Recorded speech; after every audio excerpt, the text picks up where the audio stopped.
आज का टॉपिक रहेगा आपका कंपाउंड इंटरेस्ट, जिसमें हम लोग एक्सरसाइज का पार्ट नंबर 1 डिस्कस करेंगे। लास्ट क्लास में हमने कंपाउंड इंटरेस्ट के थ्योरी एंड कॉन्सेप्ट वाली क्लास देख ली थी। अब क्वेश्चंस करना स्टार्ट करते हैं।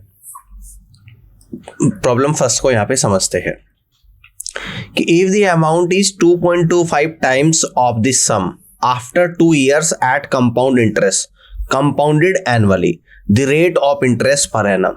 कह रहा है कि अगर कोई अमाउंट 2 साल के बाद 2.25 टाइम्स गुना हो जाता है और रेट ऑफ इंटरेस्ट क्या है, कंपाउंडेड एनुअल यानी कि चक्रवृद्धि ब्याज की दर से, तो आपको प्रति वर्ष ब्याज की दर निकालनी है कि क्या होगी। ठीक है ना। तो मैंने बताया था इस तरह क्वेश्चंस को किस तरीके से आपको डील करना है। मान लेता हूं कि कोई अमाउंट 1 था, 1 यूनिट। क्लियर है। कितना माना मैंने, 1 यूनिट। और ये कितना हो जाता है, 1 से 2.25 टाइम्स हो जाता है। अगर 1 में 2.25 टाइम्स की मल्टीप्लाई करूंगा तो 2.25 ही हो जाएगा। 1 में 2.25 की मल्टीप्लाई करी तो 2.25 हो गया। ये कितने साल में हुआ है, 2 सालों में। ये क्वेश्चन में गिवन है कि कितना समय लगा इसे होने में। यहाँ पे 2 years का टाइम लगा है, 2 years का टाइम लगा है। क्लियर है, बात समझ में आ रही है। यानी कि 1 से 2.25 हो गया और कितने साल में, यानी कि 2 years में आप लोगों का यहाँ पर ये हो गया। देखो बड़े ध्यान से आप लोगों को समझना है। अब इसको मैं क्या लिख सकता हूँ, यहाँ पे देखो 2 years में आपका हो रहा है तो आपको रेट ऑफ इंटरेस्ट बतानी है पर एनम, प्रति वर्ष की ब्याज की दर आप लोगों को यहाँ पर निकालनी है। क्या करना है, प्रति वर्ष ब्याज की दर आप लोगों को यहाँ पर निकालनी है। अब देखो ध्यान से समझिएगा। यानी कि इसमें क्या करूंगा मैं, यहाँ पे अगर मैं अब इसको अगर डेसिमल को रिमूव करूं, या इसको ऐसे भी मत करो, आप सीधा सीधा यहाँ पे क्या करोगे, मैं इसका क्या कर दूंगा, दोनों तरफ का स्क्वायर रूट कर दूं, यानी कि स्क्वायर रूट ऑफ 1, क्योंकि 2 साल की बात हो रही है। और ये क्या हो जाएगा आप लोगों का, स्क्वायर रूट ऑफ 2.25। तो ये कितना आएगा, 1 आएगा। स्क्वायर रूट ऑफ 1 ही होता है और स्क्वायर रूट ऑफ 2.25 कितना होता है, 1.5 हो गया, है ना। 2 क्यों करा, क्योंकि इसका स्केलिंग फैक्टर 2 है। 2 साल की बात हो रही है। अब ये समय कितना निकल कर आ गया, 1 साल। यानी 1 साल में अमाउंट 1 से 1.5 हो रहा है तो कितना ब्याज मिल रहा है, यानी 0.5 का इंटरेस्ट मिल रहा है। तो यहां से क्या निकाल दूंगा मैं, रेट निकाल दूंगा। यानी 1 पर इंक्रीज हो रहा है 0.5 और रेट ऑफ इंटरेस्ट निकालने के लिए मल्टीपल बाई 100। तो 0.5 मल्टीपल बाई 100 इक्वल टू कितना होता है, 50% पर एनम। ये कितना होता है आप लोगों का, 50% पर एनम होता है। एक तो ये तरीका है इस क्वेश्चन को करने का। डायरेक्ट अगर 2 साल की बात है तो दोनों तरफ का स्क्वायर रूट करके डायरेक्ट रेट ऑफ इंटरेस्ट आप लोग निकाल सकते हो। एक और दूसरी अप्रोच भी मैं आप लोगों को यहाँ पर बता देता हूँ। देखिएगा कोई अमाउंट क्या है, मान लेता हूँ कि कोई अमाउंट क्या है, P है ना। लेट द प्रिंसिपल, मैं मान लेता हूँ कि लेट द अमाउंट का हमने क्या माना है, P माना है। ठीक है ना। अमाउंट का हमने क्या माना है, P माना है। और बाद में अमाउंट क्या हो जाता है, 2 years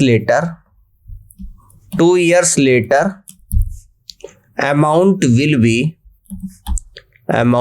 बी कितना हो जाता है, 2.25 इंटू P, यानी कि P का 2.25 हो जाता है। समय कितना दे रखा आप लोगों का यहाँ पर, 2 years दे रखा है। अब बाई फॉर्मूला हम लोग यहाँ पर करेंगे, यानी कि फॉर्मूला से इस क्वेश्चन को हम लोग यहाँ पे डिस्कस करेंगे। और फॉर्मूला क्या है, मैंने आपको बताया था कि अमाउंट बराबर प्रिंसिपल अमाउंट ब्रैकेट के अंदर 1 प्लस रेट डिवाइड बाई 100 की पावर 10। ठीक है ना, 100 की पावर 10। तो ध्यान से देखिएगा, पहले जो आपका अमाउंट था वो P था। अब कितना हो जाता है, 2.25 P हो जाता है। 2.25 P इक्वल टू P और 1 प्लस रेट के बारे में जानकारी नहीं है, निकालना है। और टाइम कितना लग रहा है, 2 years का लग रहा। अब देखो इस P से P कैंसिल आउट हो गया। अब यहां पर आएगा 2.25 equal to 1 plus R upon 100 की पावर 2। अब अगर दोनों तरफ का स्क्वायर रूट करूंगा, यहां पे लिख देता हूं स्क्वायर रूट, यहां पे लिख देता हूं square root for both sides, यानी कि दोनों तरफ का स्क्वायर रूट करने पे तो square root of 2.25 equal to, और ये आएगा 1 प्लस R अपॉन 100 की पावर 2 और इसका भी स्क्वायर रूट करूंगा तो स्क्वायर रूट ऑफ 2.25 कितना होता है, 1.5 इक्वल टू इसका स्क्वायर रूट करूंगा तो 1 प्लस R अपॉन 100 होता है। अब इस 1 को लेफ्ट साइड ले जाऊंगा, यानी r upon 100 equal to 1.5 minus 1, तो r इक्वल टू 0.5 इंटू 100, यानी r equal to 50% per annum. तो इस तरीके से आपकी जो रेट निकल कर आएगी वो 50% पर एनम निकल कर आएगी। तो ये सेकंड अप्रोच है इस क्वेश्चन को करने की, जो हम लोग फॉर्मूला से कर रहे हैं। और जो फर्स्ट अप्रोच मैंने आप लोगों को यहाँ पर बताई है, इसमें किसी फॉर्मूले को लगाने की जरूरत नहीं है, एज ए कॉन्सेप्ट यूज करना है आपको, यानी कि कॉन्सेप्ट यूज करना और क्वेश्चन का आंसर निकल जाएगा। बात क्लियर हो गई है? चलिए आगे बढ़ते हैं और नेक्स्ट प्रॉब्लम को यहाँ पर देखते हैं। प्रॉब्लम नंबर 2 को समझिएगा। A sum of money becomes 125 upon 64 times of itself in 3 years. Find the rate of compound interest. कह रहा है कि कोई राशि 3 साल में खुद की 125/64 गुना हो जाती है, तो आपको चक्रवृद्धि ब्याज की दर बतानी है कि कितनी होगी। देखो बड़े ध्यान से समझना है ना। मान लो कोई राशि 1 है, 1 यूनिट है, और ये कितनी हो जा रही है 1 से 125 डिवाइड बाई 64, और टाइम कितना लग रहा है, यानी कि 3 इयर्स का टाइम लग रहा है। देखो 3 साल की बात हो रही है, आप दोनों तरफ का क्यूब रूट में कर दूंगा यहाँ पे, यानी कि क्यूब रूट ऑफ 1, और इधर आ जाएगा आपका 125 डिवाइड बाई 64 का भी क्यूब रूट। तो क्यूब रूट ऑफ 1 होता है, और 125 अपॉन 64 का क्यूब रूट करूंगा, 125 का 5, 64 का 4 होता है, ठीक है ना। तो अगर इस बात को मैं ऐसे भी लिख सकता हूं, इस 4 की इस तरफ मल्टीप्लाई, यानी कि 4 से 5 हो गई। और ये कितने साल की बात हो रही है, यानी कि 1 ईयर की बात हो रही है। यहाँ पर ये कितने साल की बात हो रही है, यानी कि 1 ईयर की बात हो रही है। 4 से 5 होगी, यानी कि 1 यूनिट ब्याज मिल रहा है। तो यहाँ से रेट मैं निकाल दूंगा, रेट ऑफ इंटरेस्ट। 4 पर 1 ज्यादा हो रहा है, तो 100 पर कितना हो जाएगा, और 4 से 100 25 टाइम्स चला जाएगा, यानी कि रेट ऑफ इंटरेस्ट आप लोगों की 25% पर एनम यहाँ पर निकल कर आएगी। तो रेट ऑफ इंटरेस्ट इस तरीके से आप लोगों की यहाँ पर 25% निकल कर आएगी। That means A is the correct answer of this question. इस तरीके से कर सकते हैं, या फिर आप लोग डायरेक्टली फॉर्मूला यूज करके भी इस क्वेश्चन को कर लोगे, ठीक है ना। दोनों ही तरीके से कर लेंगे। और फॉर्मूला यूज करके कैसे करना है, ये प्रॉपर सॉल्यूशन मैंने आप लोगों को यहाँ पर लिखा हुआ है। लेकिन जो अप्रोच मैंने आप लोगों को इस क्वेश्चन को सोल्व करने के लिए बताई है, आप ऐसे ही करना है। इसमें जल्दी भी करोगे और सही भी आपका आंसर निकलेगा, और टाइम भी बचा सकते हो, है ना। ठीक है, आगे बढ़ते हैं। प्रॉब्लम नंबर 3 को यहाँ पर समझते हैं, ध्यान से देखिएगा। At what rate percentage per annum will 2,304 rupees amount to 2,500 rupees in 2 years compounded annually. यानी कि किस ब्याज दर पर 2,304 रुपए 2 साल में चक्रवृद्धि ब्याज की दर से 2,500 रुपए बन जाते हैं, ये आप लोगों को यहाँ पर बताना है। देखो ध्यान से देखिएगा, यहाँ पर 2,304 रुपए थे, और ये कितने बन जा रहे हैं, यानी कि 2,500 रुपीज बन रहे हैं। 2,500 रुपीज ये आप लोग यहाँ पर बन रहे हैं, ठीक है ना। यहां तक की बात समझ में आ गई, यहां तक की बात क्लियर होगी। 2,304 रुपए से कितने बन रहे हैं, 2,500 रुपए। और टाइम कितना लग रहा है यहाँ पर, 2 इयर्स। टाइम कितना लग रहा है यहाँ पर, 2 इयर्स, ठीक है। अब मैं क्या करूंगा, अब देखो बड़े ध्यान से यहाँ पर आप लोगों को समझना है, बड़े ही ध्यान से समझना है। अगर मैं यहाँ पर इसका स्क्वायर रूट कर दो, और स्क्वायर रूट करने से पहले इसका हम लोग क्या करेंगे, सिंप्लीफाई करेंगे। कैसे करेंगे, ये 4 से कटेगा, तो 4 पंजे 20, 4 सत्ते 28, 4 छिक 24, 576 रुपीज। और ये 4 से कटेगा तो 625 रुपीज बन जाएगा। तो यानी कि ये भी कितने सालों में, यानी कि 2 सालों में, ठीक है ना। अब देखो 2 साल की बात कर रहा है, अगर मैं दोनों तरफ का स्क्वायर रूट कर दूं, तो यहां पे लिख दूंगा square root for both side, यानी कि पहले सिंप्लीफाई करके स्क्वायर रूट करना है। तो स्क्वायर रूट ऑफ 576, और ये कितना बन रहा है, square root of 625। Square root of 576 कितना होता है, 24, और स्क्वायर रूट ऑफ 625 कितना होता है, 25। और ये कितने साल का निकल गया, 1 साल का। 1 साल का निकल गया। और जब आपका 1 साल का निकल जाता है, यानी कि 1 साल में 24 से 25 हो रहा है, तो 1 यूनिट ब्याज मिल रहा है। तो यहां से हम लोग रेट ऑफ इंटरेस्ट निकाल लेंगे। क्या निकाल लेंगे, यहां से हम लोग रेट ऑफ इंटरेस्ट यहां पर निकाल लेंगे इजीली। यानी कि 24 पर 1 ब्याज मिल रहा है, तो 100 पर कितना मिलेगा। तो 4 से 24 6 बार, और 4 से 100 25 बार। तो यानी कि 25/6% तो 6 चौक 24, 4 सही 1/6% पर एनम, 4 सही 1/6% पर एनम इस क्वेश्चन का राइट आंसर बनेगा। That means A is the correct answer of this question. 4 1/6% A option सवाल का राइट आंसर बनेगा। इस तरीके से आप लोग रेट ऑफ इंटरेस्ट निकाल सकते हो, ठीक है ना। बात क्लियर होगी। अगर आप फॉर्मूले से करना चाहते हो तो प्रॉपर सॉल्यूशंस भी मैंने यहाँ पे लिखा है, आप इसके अकॉर्डिंग भी कर सकते हो, ऐसे भी आपका आंसर बिल्कुल सही ही निकलेगा। प्रॉब्लम नंबर 4 को यहाँ पर समझिएगा ध्यान से। If the amount receive at the end of second and third year at compound interest on a certain principal is 9600 rupees and 10,272 rupees respectively, what is the rate of the interest. कहते हैं कि 2 साल के अंत में चक्रवृद्धि ब्याज की दर से कोई राशि 9600 रुपये और 3 साल के अंत में वही राशि 10,272 रुपये हो जाती है। तो ब्याज की दर आप लोगों को बतानी है कि क्या होगी। अब देखो ध्यान से देखिएगा, यहाँ पर क्या दे रखा कि 2 साल में 2y, y फॉर ईयर, तो 2 ईयर्स में तो कितनी हो जाती है 9600 रुपीज, ठीक है ना 2 ईयर्स में, और 3 ईयर्स में कितनी हो जाती है 10,272 रुपीज के बराबर हो जाती है। अब अगर आप देखोगे तो 1 साल में कितना ब्याज मिल रहा है, देखो 2 से 3 साल यानी कि 1 साल में, यहां पर बात हो रही है 1 साल की, और 9600 से 10,272 हो रहा है, यानी कि कितना बढ़ रहा है 672 रुपये बढ़ रहा है। तो इसका मतलब आपको पता लगा कि 1 साल में 672 रुपये का ब्याज यहां पर मिल रहा है। कितना मिल रहा है 672 रुपये का। किस पर मिल रहा है 9600 रुपये।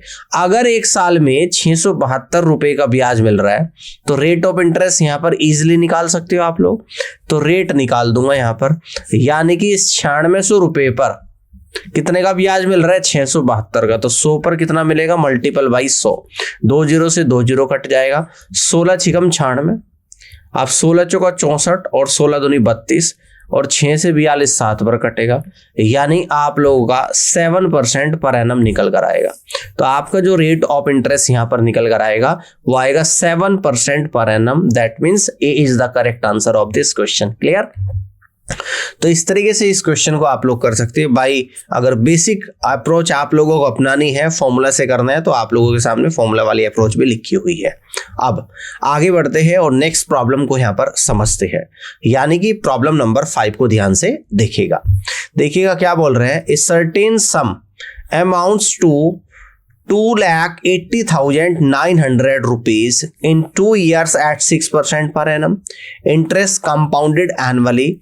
The sum is, एक निश्चित राशि 2 साल में 6% प्रति वर्ष की दर से 2,80,900 रुपये बन जाती है। तो बताना है कि वह सम क्या है, यानी कि वह राशि क्या है, आप लोगों को बतानी है। ठीक है ना, बात समझ में आ रही है। वह आपको राशि बतानी है।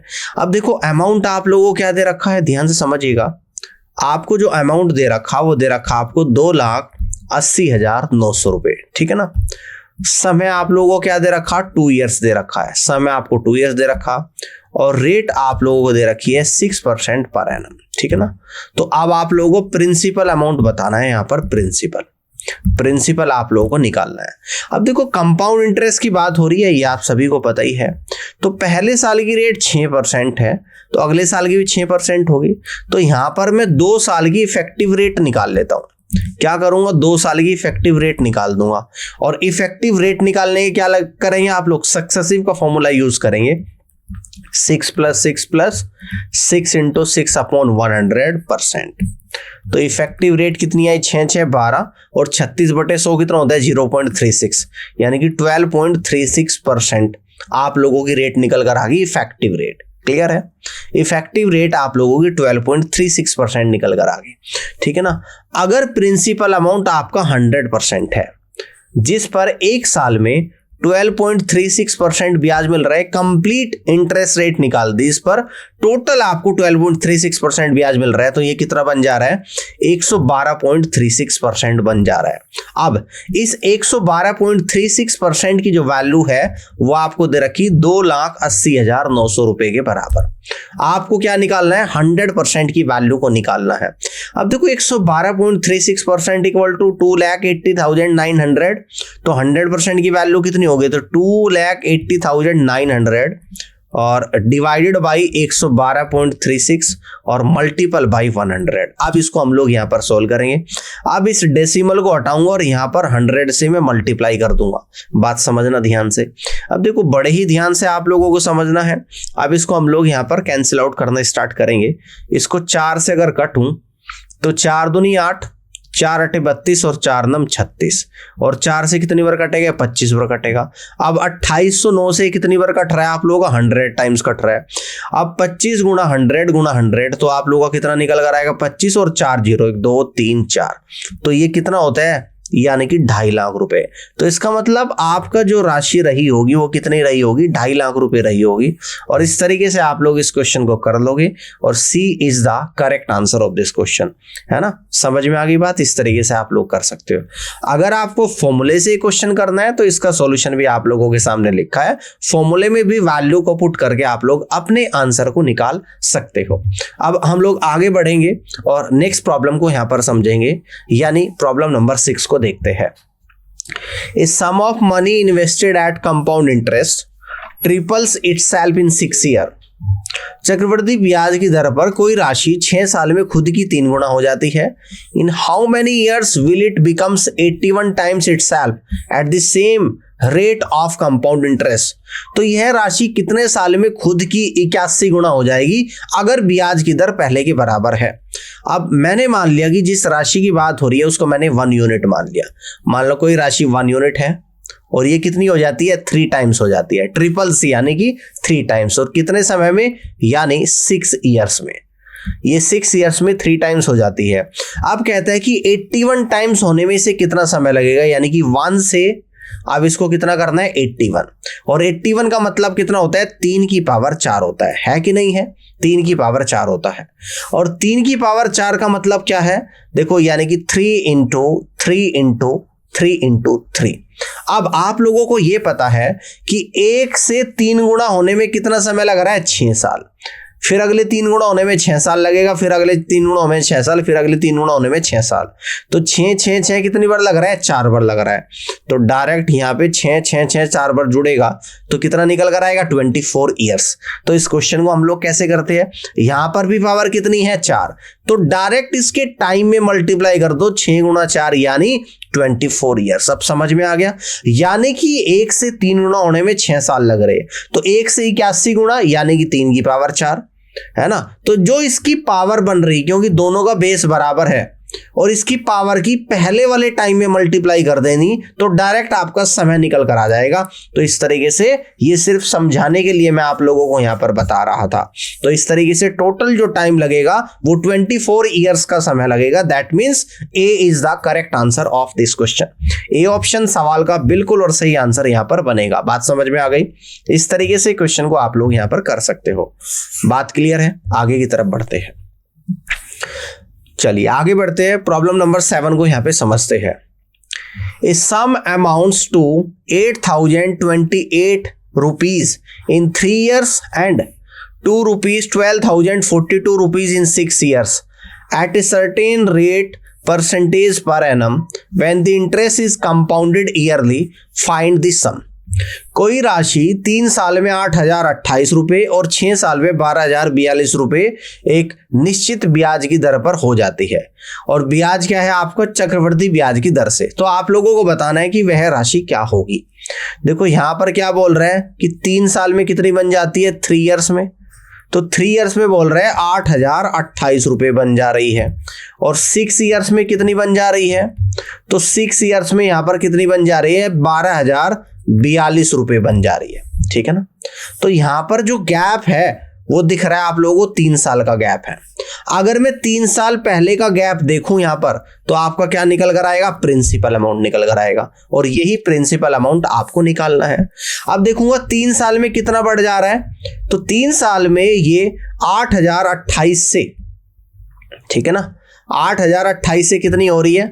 8,028 से 12,042 बन जा रही है। ठीक है ना। तो यहां पर भी 3 साल का गैप है। ठीक है ना। यहां पर भी आप लोगों का 3 साल का गैप है। तो ऊपर और नीचे 3 साल का गैप है। अब देखो इस क्वेश्चन को किस तरीके से आप लोग करोगे। तो डायरेक्ट अगर मैं इसका रेशो निकालूं तो 4,014 से 2 बार कटेगा, तो 2 अनुपात। और 4014 से कितनी बार कटेगा, 3 बार कटेगा। यानी कि 3 साल में अमाउंट 2 से 3 गुना हो जाता है, 2:3 हो जाता है। 3 साल में मान लो कोई अमाउंट है, वह 3 साल में कितना हो जाता है, अगर पहले 2 यूनिट था तो अब 3 यूनिट हो जाता है, ठीक है ना। पहले कितना था, 2 यूनिट था तो 3 यूनिट हो जाता है। अब इसका मतलब क्या है, 2 यूनिट से 3 यूनिट हो जाता है। तो यहां पर आप लोग कहोगे कि यहां पर 3/2 की मल्टीप्लाई हो रही है। भैया अगर 2 में 3/2 की मल्टीप्लाई करोगे तभी तो 3 आएगा। तो यहां पर भी मैं कहूंगा कि इस पहले वाले 3 साल में भी क्या हुआ होगा, 3/2 की मल्टीप्लाई हुई होगी। किस में हुई होगी, प्रिंसिपल में। तो प्रिंसिपल निकाल दूंगा, प्रिंसिपल इंटू 3/2 और इक्वल टू कितना बन जा रहा है, 8,028 रुपए यहां पर बन जा रहा है। अब 3 से कट कर दूंगा, 3 दूनी 6, 20 बचेगा, 3 चंग 18, 3 से 21, 3 चंग 18, यानी P बराबर 2676 गुणा 2, 26 दूनी 52, 76 दूनी 152, यानी कि 5352 रुपए आप लोगों का प्रिंसिपल अमाउंट यहां पर निकल कर आ गया। और यही इस क्वेश्चन का राइट आंसर यहां पर बनेगा, 5352 रुपए। That means A is the correct answer of this question. यानी कि स्टार्टिंग में जो यह प्रिंसिपल अमाउंट रहा होगा वह 5352 रुपए रहा होगा। तो फर्स्ट ऑप्शन इस क्वेश्चन का राइट आंसर बनेगा। आई होप कि ये क्वेश्चन आपको समझ में आ गया है। इस तरीके से आप लोग कर सकते हैं। क्लियर है, आगे बढ़ते हैं। नेक्स्ट है प्रॉब्लम नंबर 8 को यहां पर समझते हैं। A sum of money amounts to 3600 rupees in 4 years and 5400 rupees in 6 years on a certain rate of compound interest. What will be the amount after 10 years with the same rate of interest? एक निश्चित राशि 4 साल में 3600 रुपये, 6 साल में 5400 रुपये और एक निश्चित चक्रवृद्धि ब्याज की दर से हो जाती है। तो यह राशि 10 साल में सेम चक्रवृद्धि ब्याज की दर से कितनी हो जाएगी, समान चक्रवृद्धि ब्याज की दर से कितनी हो जाएगी, आप लोगों को बताना है। देखो इसको भी मल्टीपल फैक्टर से हम लोग करेंगे। तो हमें क्या दे रखा कि 4 साल, और 4 साल में कितनी हो जाती है, 3600 रुपये। अब इसके बाद क्या दे रखा कि 6 साल, और 6 साल में कितनी हो जाती है, 5400 रुपये हो जाती है। क्लियर है ना। अब देखो यहाँ पे गैप कितने का है, 2 साल का है। अब अगर आगे का 2 साल का निकालूं तो कितने साल का निकल जाएगा, 8 साल का। और फिर उसके बाद फिर से मैं 2 साल का निकालूं तो कितने का निकलेगा, यानी कि 10 साल का। तो अब यहां पर मैं 2 साल का मल्टीपल फैक्टर निकाल दूंगा, इससे ये पता लगेगा 2 साल में कितना इंक्रीज हो रही है। तो देखो 3600 से 5400 हो रही है। तो अगर इसका मैं रेशियो यहां पर निकालूं तो 1800 से 2 बार कटेगा और ये 1800 से 3 बार, यानी कि मल्टीपल फैक्टर कितना आ रहा है, 3/2 आ रहा है। यानी कि 3/2 की गुणा करोगे तो 5400 बन जाएगी। अब आगे भी मल्टीपल फैक्टर यहां पर क्या हो जाएगा, 3/2 से मल्टीप्लाई होगी, फिर यहां पर कुछ अमाउंट आएगा और फिर उस अमाउंट में भी 3/2 की मल्टीप्लाई होगी, तब आपका 10 साल का अमाउंट निकल जाएगा। फिलहाल 5400 रुपए है। देखो फिलहाल कितना है, 5400 रुपए है। अब इसमें पहले 3/2 से मल्टीप्लाई करेंगे तो 8 साल के बाद अमाउंट निकलेगा, और फिर अगले 3/2 से मल्टीप्लाई करेंगे तो 10 साल का अमाउंट निकलेगा। तो 2 दूनी 4, 4 से इसको कट करूंगा, 4 एकम 4, 4 ते 12, 4 पंजे 20, 1350 आ गया। अब कितना आ जाएगा, 1350 मल्टीपल बाई 3 दिए 9 आ जाएगा। 9 की गुणा करूंगा 0, 9 बजे 45 का 5 तो 4 बचेगा, 9 ते 27, 4 31 का 1 तो 3 बचेगा, 9 एकम 9 और 3 12। यानी इस तरीके से आप लोगों का क्या निकल कर आ गया कि 10 साल के बाद यह अमाउंट आपका कितना हो जाएगा, 12,150 रुपए बन जाएगा। तो यहां से आप लोग कहेंगे कि D is the correct answer of this question. ठीक है, यहां तक की बात क्लियर होगी। तो 10 साल के बाद यह है अमाउंट आपका 12,150 रुपए बन जाएगा। आगे बढ़ते हैं, इस तरीके से आप लोग कर सकते हैं। अब नेक्स्ट प्रॉब्लम को देखते हैं, यानी कि problem number 9। A sum of rupees 5,000 rupees amount to 70 to 100 rupees in 8 years at a certain rate % per annum interest compounded yearly। एक निश्चित चक्रवृद्धि ब्याज की दर से 5,000 रुपए की राशि 8 साल में 7,200 रुपए बन जाती है। What will be the compound interest on a sum of 6,550 rupees in 4 years at the same rate of interest। तो समान चक्रवृद्धि ब्याज की दर से 6,540 रुपए की राशि 4 साल में कितनी बन जाएगी, आप लोगों को बताना है। देखो कितने साल में, 8 साल में। तो ध्यान से देखिएगा, पहले 5,000 रुपए थे, ठीक है ना, कितने थे, 5,000 रुपए। अब कितने हो जाते हैं, 7,200 रुपए बन जाते हैं। लेकिन समय कितना दे रखा है यहाँ पर आप लोगों को, टाइम आप लोगों को यहाँ पर दे रखा 8 ईयर्स। पूछता क्या है कि 4 साल में कितने बन जाएंगे। तो अगर 8 साल को ब्रेक करूं 4 और 4 साल में, तो कितनी बार ब्रेक हो जाएगा? ये 2 बार हो जाएगा। कितनी बार हो जाएगा? 2 बार। तो यानी कि अगर 4 साल में देखूं कि कितना इंक्रीमेंट हो रहा है, तो 4 कितनी बार हो रहा है? 2 टाइम्स हो रहा है। यानी कि कितनी बार हो रहा है? 2 टाइम्स। तो इसका मतलब है कि इसका स्क्वायर रूट आप लोग यहां पर कर लो। किसका? इसको सिंप्लीफाई करो पहले तो। किसको? 5000 को। 5000 को सिंप्लीफाई करेंगे, 2 जीरो से ये 2 जीरो कटेगी, 2 से 25 बार कटेगा, और ये कितना हो जाएगा? 2 से कट के यानी कि 36 बार हो जाएगा। ठीक है ना। अब इसका डायरेक्ट स्क्वायर रूट कर दो, और स्क्वायर रूट के बाद 5 से 6 बन जाएगा, और ये कितने समय में बन जाएगा? नहीं, 4 ईयर्स में। सिंप्लीफाई करके स्क्वायर रूट कर दो, तो 8 साल में 4 4 के 2 बनते हैं। तो यहां पर आपका ये पता लग गया कि 4 साल में कितना इंक्रीमेंट हो रहा है। तो यहां पे पता लगा कि 4 साल में कोई राशि 5 से 6 हो जाती है। कितना? 5 से 6। तो 5 से 6 का मतलब है कि 6/5 का मल्टीपल फैक्टर आ रहा है 4 साल में। तो अब मुझे क्या बनाना है? अब मुझे बताना है 6550 रुपए की राशि। अब हमें बताना है 6550 रुपए की राशि कितने सालों में? 4 साल में। कितनी बन जाएगी? तो आप कहोगे सर 6/5 से मल्टीप्लाई करेंगे, लेकिन आपको क्या निकालना? केवल कंपाउंड इंटरेस्ट निकालना। तो 5 से 6 हो रही है, तो कंपाउंड इंटरेस्ट कितना है? 1/5 है। भैया 6/5 से गुणा करेंगे, कंपाउंड इंटरेस्ट कितना होगा? 1/5।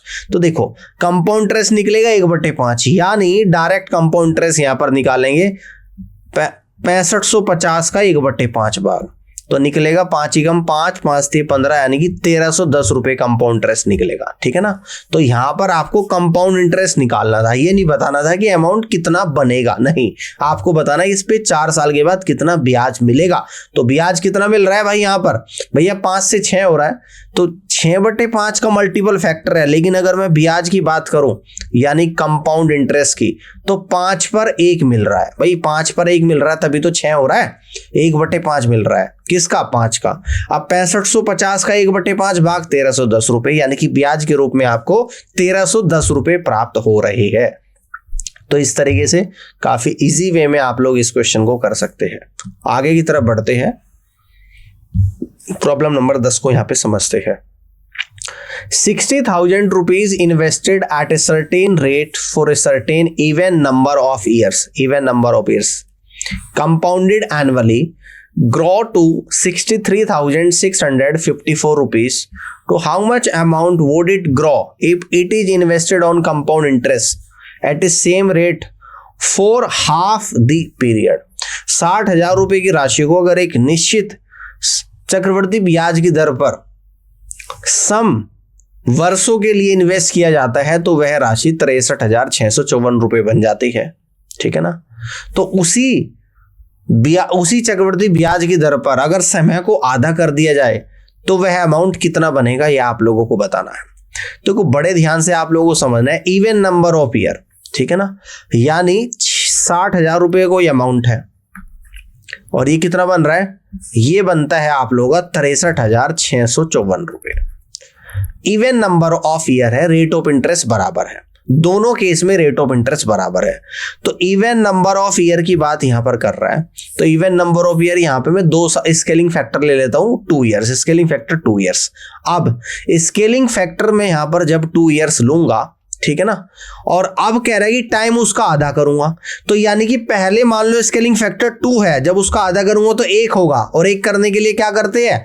मान लो कि टाइम यहां पर हमने ले लिया 2 ईयर्स। अब इसका 1 टाइम निकालूंगा, यानी कि इसका आधा टाइम करूंगा, तो क्या करूंगा? स्क्वायर रूट करना पड़ेगा आप लोगों को। क्या करना पड़ेगा? स्क्वायर रूट आप लोगों को यहां पर करना पड़ेगा। ठीक है ना, बात समझ में आ रही है? अब देखो, जब स्क्वायर रूट यहां पर करोगे, तो पहले तो इसको सिंप्लीफाई करेंगे आप यहां पे। ठीक है ना, पहले तो सिंप्लीफाई करेंगे, यानी कि 2 से कटेगा कितनी बार? 30,000 बार, और ये 2 से कटेगा, 2 3 6, 2 एकम 2, 2 8 16, 2 दूनी 4, 2 7 14। ठीक है, बाकी कुछ कट रहा है, तो बाकी 3 से कट रहा है आप लोगों का, ये 10,000 बार कट रहा है, और ये 3 से कट रहा है, 3 एकम 3, 3 चंग 18, और 3 नम 27। यानी अब आपका अमाउंट 10,000 से 10,609 बन गया। ठीक है ना। अब इसका स्क्वायर रूट कर देना यहां पर, और स्क्वायर रूट के बाद 10,000 का स्क्वायर रूट करूंगा तो 100 आ जाएगा, और 10,609 का अगर मैं स्क्वायर रूट करूंगा तो ये आप लोगों का 103 आ जाएगा। 103 का स्क्वायर 10,609 होता है। और ये कितने समय में आ जाएगा, यानी कि 1 ईयर में, यानी कि टाइम क्या हो गया, पहले से आधा हो गया।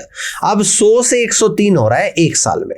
अब क्वेश्चन में आप लोगों को क्या बोल रहे हैं, भैया जो 100 की वैल्यू थी वो 60,000, इस 100 की जो वैल्यू है वो 60,000 गिवन है, तो 1 यूनिट की वैल्यू कितनी आ जाएगी, 600। तो इस 103 यूनिट की वैल्यू निकालनी, 103 गुणा 600, तो यानी कि 00, 6 × 18 और 6, तो इसका मतलब यह है उसके आधे समय में 60,000 रुपए का अमाउंट 61,800 रुपए बनेगा, जो कि ए ऑप्शन में आप लोगों को दे रखा है। और इस तरीके से A is the right answer of this question. इस तरीके से ए ऑप्शन सवाल का राइट आंसर बनेगा। अगर आपको करना है फॉर्मूले से A = P × 1 + R/100 की पावर t, तो मैंने कंप्लीट फॉर्मूले से करके इस क्वेश्चन को यहाँ पर बताया है। इस तरीके से भी आप लोग यहाँ पर कर सकते हो। उम्मीद करता हूँ कि आज का ये सेशन आप लोगों को पसंद आया होगा, बहुत सारे डाउट्स आपके क्लियर होंगे इस सेशन में, और इस क्लास को देखने के लिए आप सभी का बहुत बहुत धन्यवाद। मिलते हैं आपसे अपनी अगले क्लास में।